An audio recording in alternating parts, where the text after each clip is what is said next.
Well, it's great drafting those league winning players in fantasy football. It's equally as frustrating drafting those busts that derail your team. I'm going to give you the worst possible pick you can make in every round of your fantasy drafts, and it doesn't matter if you play on ESPN, Yahoo, or Sleeper. I got you covered. I'm giving you the worst picks for all three platforms in every round. All right, let's start with round one on ESPN leagues, and I'm going with Derrick Henry at pick 10. Look, I think Derrick Henry will be good this year. Maybe best case scenario, he can finish as the RB5 like he did last year, but that's really his ceiling, and that is not what you're looking for in round one. You want absolute difference-making studs who can carry your fantasy team to a championship. I'd much prefer Derrick Henry a round later than this. So Derrick Henry, too early on ESPN. As is Nick Chubb on Yahoo at pick 9. Same thing here. I think Nick Chubb will be very good this year. He's very good every year, but he's never elite. He's never a guy that you're going to look back on and say, he won me a championship. This is round one of your fantasy draft. You want league winning potential, top one potential. He just doesn't have it. Now on sleeper leagues, you're in luck because I like all the first round picks here. So if you're on a sleeper league, pick whoever you like the best. They're all great. All right, let's move on to round two, and the pick here is Patrick Mahomes on all three platforms. He's going as pick 13 on ESPN and 14 on Yahoo and Sleeper. Why are we drafting a QB this early? Look, we've been talking about early QB all offseason, but this is way too early. This is basically the beginning of the second round. There are bona fide stud running backs, stud wide receivers still on the board. I would much prefer to wait till the third round if I'm going to draft a QB.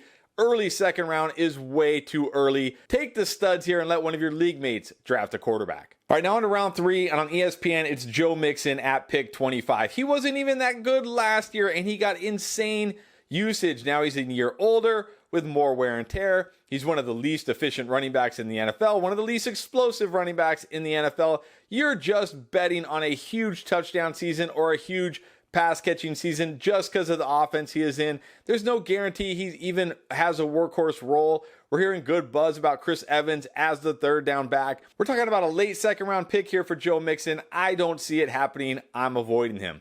I'm also avoiding Breece Hall at pick 35 on Yahoo and Sleeper, especially now that they signed Dalvin Cook. Before you were gambling on he could come back from ACL and get close to 100%. Now you got to gamble on him getting close to 100% and just completely leaving Dalvin Cook in the dust to where Dalvin Cook isn't getting any work. Dalvin Cook got the highest contract of any free agent running back this year. He's not just going to sit there and watch Breece Hall run the ball. This is going to be more of a split all season long.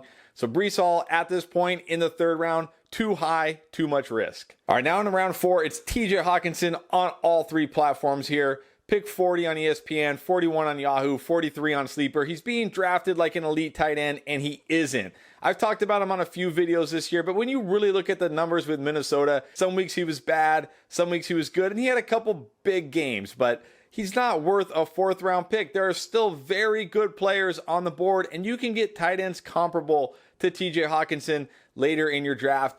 Don't use a pick on TJ Hawkinson in the fourth round. Take better players here and get tight ends like Evan Ingram, David Njoku, who were almost as good as TJ Hawkinson last year when they were on the field. All right, now in round five, I have three different players. On ESPN, it's Alvin Kamara at pick 50. This seems crazy to me. First of all, you're not even going to have him for the first three games. Second of all, he was horrible last year, and he had no competition for touches. Once they cut Latavius Murray, it was like Tony Jones, Dwayne Washington. There was nobody here to take touches from him. He got the usage, and he still was terrible. He's not going to be able to score a lot of touchdowns with Jamal Williams and Taysom Hill there. He's not going to be a monster in the passing game, and his efficiency has absolutely plummeted in every category. Alvin Kamara still being drafted on name value, way too high at pick 50. As is DeAndre Hopkins at pick 59 on Yahoo, going from one of the pass-heaviest offenses where he was pretty much the only target to one of the lowest passing offenses where they have a second-year player like Treylon Burks, they have a tight end like Chigo Okonkwo, and they're not going to throw enough to give DeAndre Hopkins the volume he needs. He'll be fine this year, but this is round five. You want upside, not fine. I'm not taking DeAndre Hopkins in the fifth. And I'm not taking Alexander Mattison at pick 57 on Sleeper either. Again, I think people are a little too high on Alexander Mattison looking at what he did in previous years without Dalvin Cook. This is a totally different situation. They're a top five passing offense now. They're not a run-first offense. This guy is absolutely the definition of an average running back, doesn't do anything particularly well. I think he's going to be one of those guys that we look back on and say, man, what were we thinking drafting him that early, not touching him in the 5th round on sleeper leagues? Now in round 6, I am not drafting Mike Evans at pick 62 on ESPN leagues. He struggled last year as it was. Sure, he had a few nice games and he won you your week in week 17, but most of the year he was terrible, and that was with Tom Brady. Now he's going to have Baker Mayfield or Kyle Trask throwing him the football. He's over 30 years old now. No thank you. This isn't a value. This is a bust. Not drafting Mike Evans here on ESPN leagues. And I'm still not drafting Alexander Mattison at pick 61 on Yahoo for all the reasons I mentioned. This isn't far enough down to be a value yet. I'm still ignoring him. And I'm also passing on Dalvin Cook at pick 69 on Sleeper. Yeah, he might be good early in the year when they ease Brees in, but eventually this is going to be pretty close to a 50-50 split. And it wouldn't even surprise me at some point if it's a little more heavily swayed towards Brees Hall. Dalvin Cook is kind of dusty. He's not complete dust, but he definitely has lost some juice. Now he's in a situation where he's not going to be the workhorse running back. This is still too high for him. I'm not taking him here. And I'm also not taking him at pick 73 on ESPN in the 7th round or pick 72 on Yahoo in the 7th round.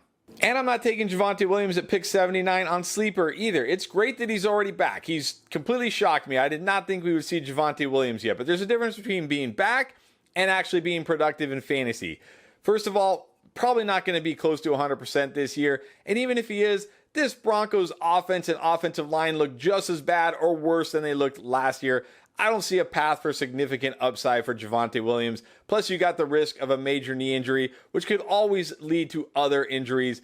I'm avoiding them at this point on my sleeper drafts. Now in round 8, why are we drafting Kirk Cousins at pick 88 on ESPN? Kirk Cousins? Really? Is this a 2QB Superflex league? There's no reason you should have to be taking Kirk Cousins in the 8th round of your ESPN leagues. Just wait a little bit longer. You can get him much later than this.